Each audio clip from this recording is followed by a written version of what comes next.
You are listening to Verba Manent, where words do remain.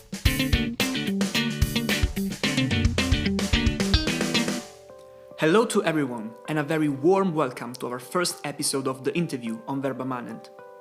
In this section, released every Friday, we will be bringing you some of the most pertinent, controversial, and thought-provoking topics in the world today, in conversation with the people at the very heart of the matter. Today with me, Pietro, there is also Bernan and Harshvardhan. This time around, we are welcoming Pakistani journalist Mr. Taha Siddiqui to have a conversation on the topic of censorship. Social media offers a space that is free and open to almost everyone. However, in recent years, it has become evident that this comes at a trade-off. With its increasing influence on our opinions, how we think, and how we act.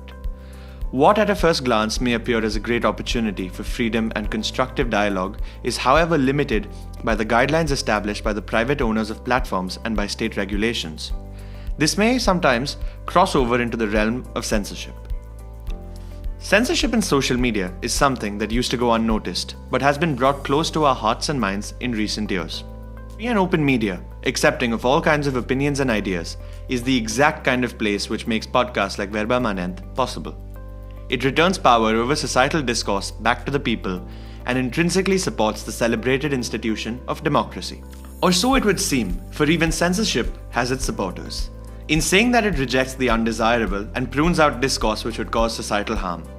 Toxic viewpoints and radical ideas which would upset the balance of society may indeed warrant a judicious dollop of censorship, which has sparked much debate around the topic. This is why we've invited Mr. Taha Siddiqui to our show.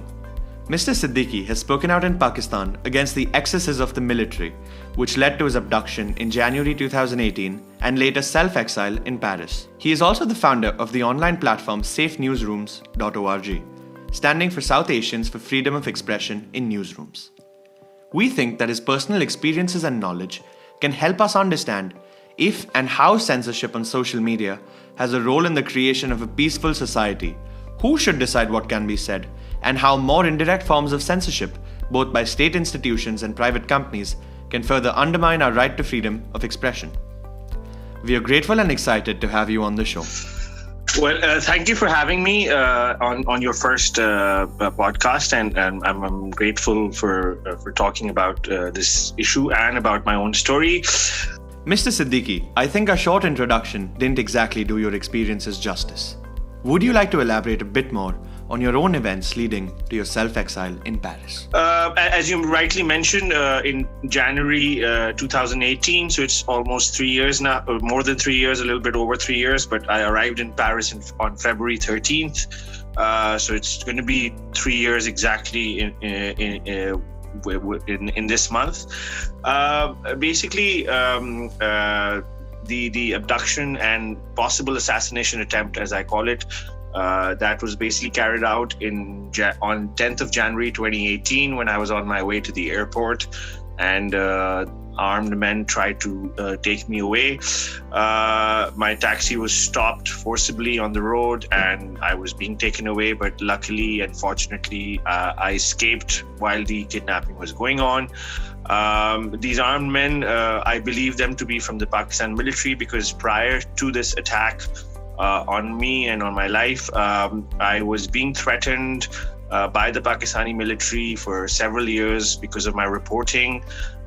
Few months before this attack, I was actually charged with cyber crime and counterterrorism laws for maligning the military, for which I went to the courts and I got some relief from the courts.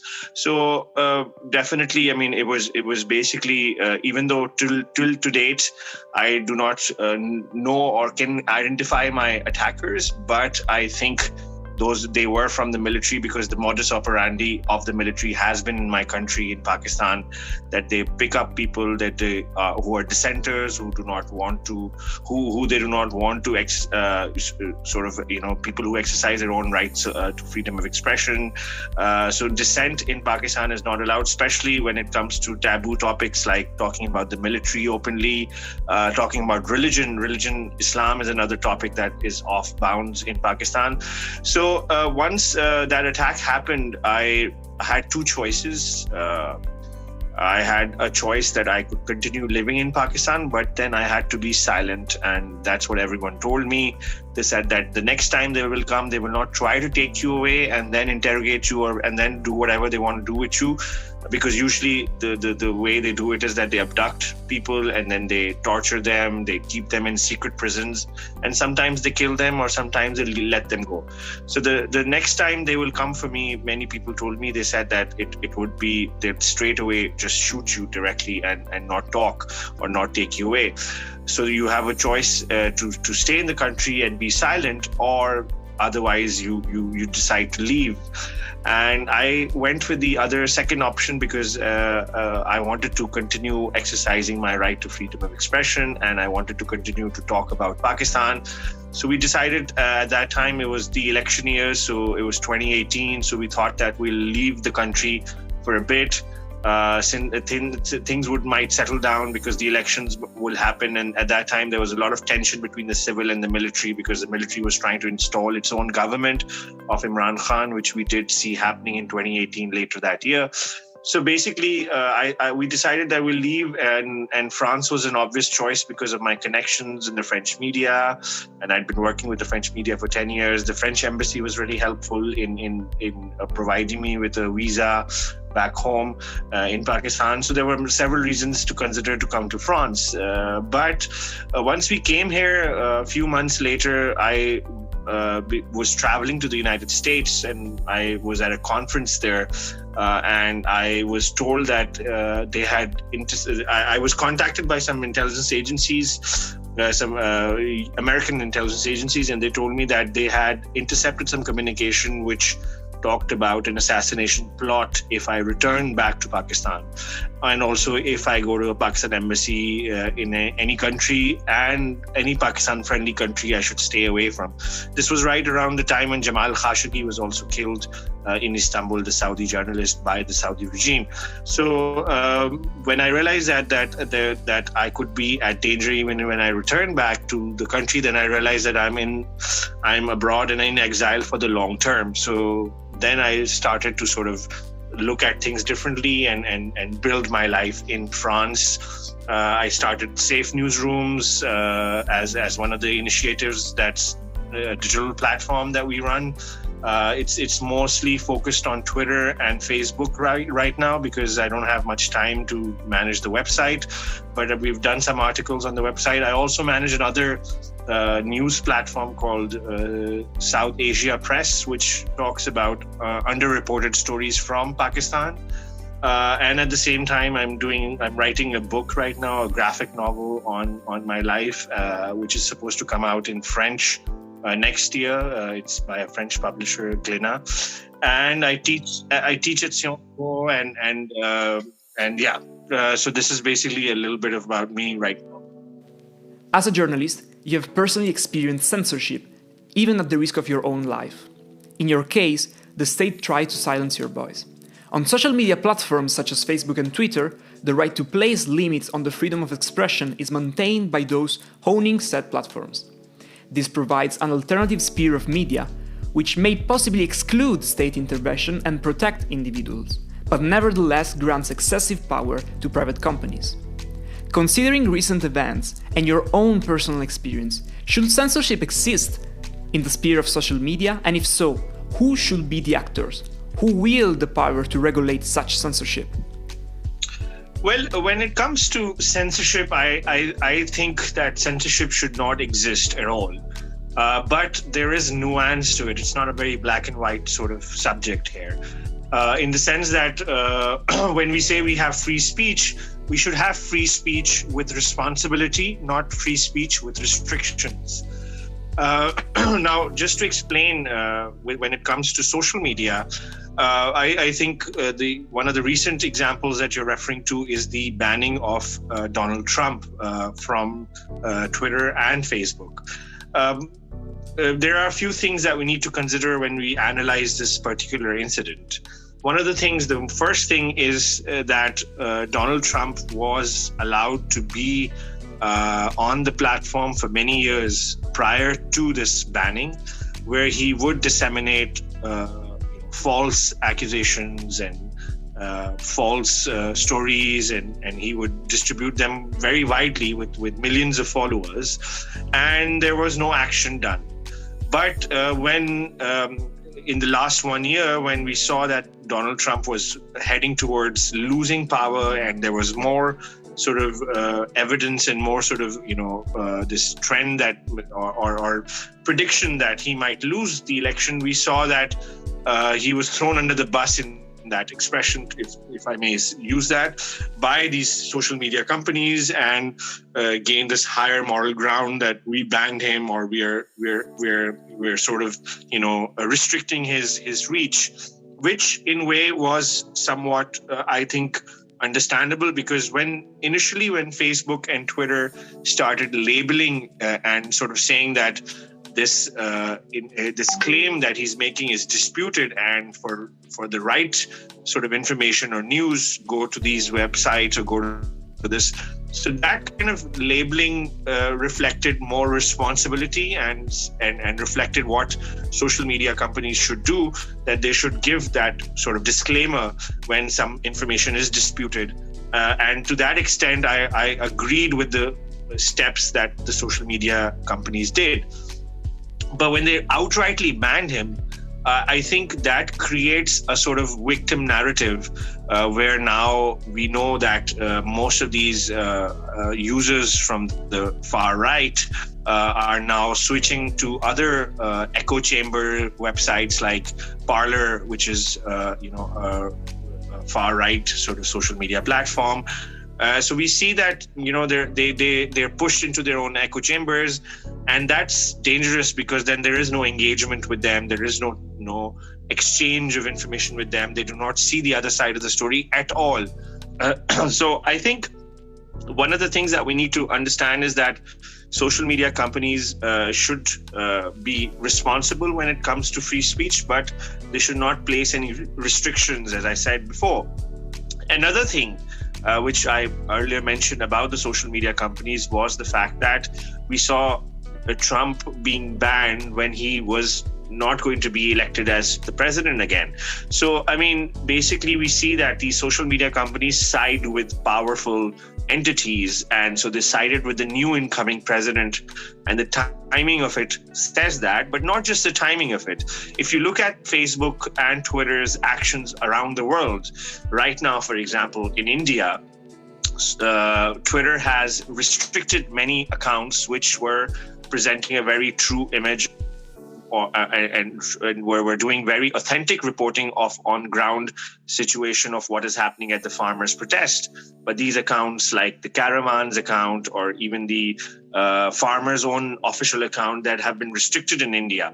Similarly, Facebook also regularly censors pages which are critical of Pakistani state, which are of minorities, sexual minorities, religious minorities in Pakistan. We know that it regularly censors that on behalf of the Pakistani government. So Facebook and Twitter do regularly collaborate with repressive regimes around the world. Google does that in China, for example. In Saudi Arabia, we do know that there's similar sort of actions are taken. So when it comes to this, and this is the divide that we've been discussing about the global South. When it comes to the global South, these social media platforms have a completely different policy and a completely different approach, and they are very hypocritical in that way. That when in the global North, in the Western world, they want to champion free speech and they want to champion as guardians of free speech and saying that they're against hate speech. Definitely, I mean, they do that, but that's in the Western Hemisphere or the global North. In the global South, they are actually with censoring voices which are critical. I mean, I myself was banned from Twitter in 2018, and Twitter later apologized about it, but Twitter still regularly sends me notices saying that I am violating Pakistani laws by tweeting what I'm tweeting. And they don't explain further what these laws are. They don't do any action anymore because I made a lot of noise about it. But these kind of messages, I know myself and many other people in many other countries which are in the global South receive them. And it creates an environment of intimidation, an environment of fear, where people cannot freely express themselves. So I think we need to look at all of this in that kind of nuance, where we see what these social media companies are doing in the global north, in the global south. Are they doing this only because they're opportunists and they want to go and side with power, or they have genuine concerns? And even if they have genuine concerns, outright banning never resolves anything. Aside from the questions of who and how, there are still indirect ways in which the right to freedom of speech can be hampered. Social media platforms directly control what we can see or not see through algorithms by reducing the visibility of some pages through, for example, shadow bans, as is the case for Instagram and TikTok, or by limiting the financial remuneration obtained by the content produced, where YouTube is the most famous example in that regard. Similarly, public institutions can pose obstacles to freedom of speech through either reverse or indirect censorship, the former being the flooding of the internet with fake news to drown out alternative viewpoints, and the latter consisting of scaring people into silence. These non-traditional limitations to our freedom of speech are harder to identify, but are still very effective. Do any forms of protection exist against these limitations? Well, I think that social media companies are increasingly becoming aware of their role as not just platforms where people can come say whatever they want to come and say, but as platforms that are news providers, as platforms that give information to people, as platforms that are the whole world of people. I mean, many of the younger generation do not go on websites anymore, or do not watch television anymore, but will definitely have a Twitter, Snapchat, Instagram, Facebook account, and that's their sort of window into the world of information. So I think increasingly we need to realize that the role of these social media companies is changing, and it is becoming they're becoming more of news publishers, like similarly to traditional news organizations. And in light of that, I think these social media companies need to have professionals who can act as editors, who can act as professional sort of news editors. And we're seeing that happening already. Facebook has acknowledged that problem, and Facebook is hiring and it now has a sort of an editorial board and editorial oversight. They also have an independent judicial board to review their decisions. So one of my friend from Pakistan is on it, and they reversed many decisions of Facebook. So in that sense, the social media companies are need to work towards that, where they need to realize their role and change accordingly and bring in more editorial control and oversight. But at the same time, I mean, definitely the internet is a place where you can, go and do whatever and say whatever you want. And there are those kind of avenues and platforms too. But I mean, that could be harmful in that sense, because sometimes, for example, like I was reading a story on the New York Times very recently that came out about a person that actually goes online and, puts up these fake news or false allegations against people she has a dispute with in her real life. And she uses anonymous names, and she's tried to, destroy careers through that. Because once you Google these people who are normal citizens and they do not have those kind of problems, she's, labeled them as pedophiles or sexual abusers or things like that. And their reputations online are destroyed. So definitely, I think the internet companies and the internet social media platforms need to do a lot more than what they're doing right now. And that's just the future, and that is the way it will go. Definitely, but when it comes to this policy, as I said before, there should be an independent editorial board, which is not motivated by government sort of discretions or government sort of rules like we see in Pakistan or India or any other countries with repressive regimes where they collaborate. So there should be an independent oversight, and Facebook or Twitter or all of these companies should ensure that they are not colluding with the powers, but rather providing a democratic space and being responsible with it. To conclude, we would like to focus a bit more on your personal experience in the fight against censorship. Safe Newsrooms is a platform that continues to shed light on some of the problems in South Asia that might have been swept under the rug. Could you please share your vision for the platform and how it helps your fight, taking into consideration its ban in Pakistan? How can regular people also be able to support this fight? So basically, Safe Newsrooms is a platform which, as you mentioned in your introduction, it stands for South Asians for Freedom of Expression in Newsrooms. The idea behind Safe Newsrooms was, it emanated from my own experience of working in Pakistani newsrooms and international newsrooms, and seeing how increasingly we're seeing that now direct censorship is not the way, but indirect censorship is the way. And by indirect censorship, I mean that journalists are being forced into this idea of self-censoring themselves rather than putting out their story there and then being censored about it, or being sort of censured about it, or being intimidated or attacked or threatened about it, which used to be the case historically and traditionally, that, you know, if someone had a problem with your story, they would read the story in the paper and then they would react to it if it's the government or any other powerful lobby. But now things have changed in, for example, in a country like Pakistan and many other countries around the world, where the governments or repressive regimes or powerful lobbies, criminal lobbies or mafias, they have created an environment where the journalist himself does not want to be in any way come into any kind of controversy and any kind of sort of problem with the authorities. This censorship is not restricted just to the government. It's restricted, as I said, it's restricted to powerful lobbies, and those powerful lobbies sometimes can be corporate lobbies also, not just the mafia or the criminals.